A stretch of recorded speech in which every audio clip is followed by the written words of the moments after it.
Kenya imeproduce one of the funniest news in the whole world. Tazama. Asante sana kwa wale nyamaza mamu.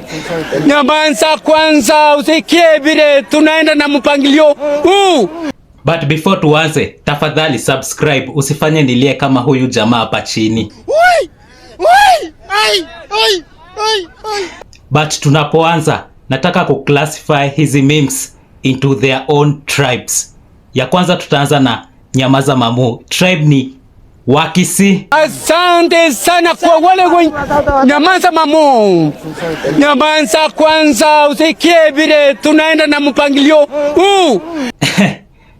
Aki hii ni funny. So huyu jamaa alikuwa interrupted na mama akiwa huko Kisii, ambapo akamwambia nyamaza mamu, na ikatrend sana pale TikTok. Ya pili tutaingia Wakale. It is really shameful. Learn to listen, learn to listen. It is really shameful. So huyu Mkale alikuwa anateta juu government haifanyi kazi, na alipokuwa anakiongea accent ikajitokeza, akasema it is really shameful. Next meme nita classify into Wakikuyu, ambapo kuna neno lilisemwa watu wakacheka sana na ikatrend hapo TikTok. Mimi nakuaga YouTube, na ukienda huko YouTube utaandika Margaret Maina, niko YouTube. So badala ya YouTube akaweza kusema YouTube, na tunaona kweli kweli hiyo ni accent ya Wakikuyu. Ndio maana nimeamua ku classify hizi memes into Wakikuyu, Wakisii kulingana na tribe yao ili iweze kuwa more funny.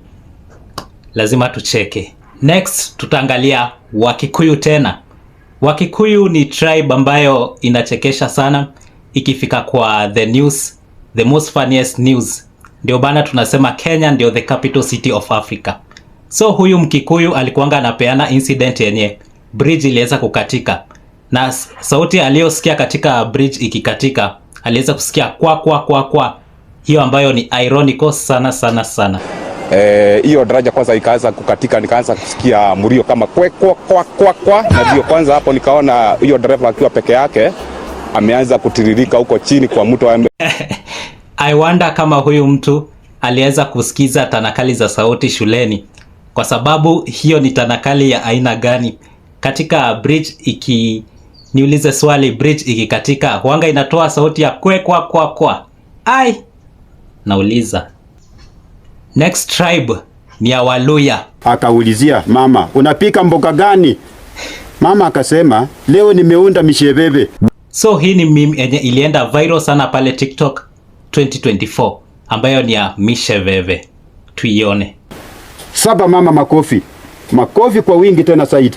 Mzee kwa mko kwa kitanda akasema hapana, mwanamke hawezi kunyengwa hivi. Huyu chief alikuwa anaelezea kwamba kijana aliweza kumuattack mamake kwa sababu ya kupika misheveve. Misheveve ni pumpkin leaves. Akaulizia mama, unapika mboga gani?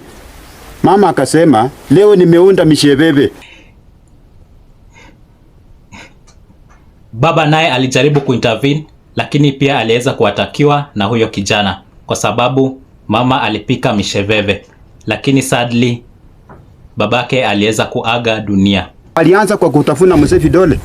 Anatafuna mzee vidole ni kama anatafuna omena, na kumbe anafanya hesabu ya minus kwa uhai ya mzee, na mzee huyo ni mkasa. So hii incident ya misheveve iliweza kufanyika back in 2008, but later iliweza kutrend 2024, ambapo keje ilichekesha sana ni kuwa huyo kijana alitafuna vidole za babake kama omena. Watu waliweza kucheka sana na ikatrend pale TikTok, na hata nikaipost kwa account yangu, na mnyote mtaenda muione kwa account yangu ya Owenzal.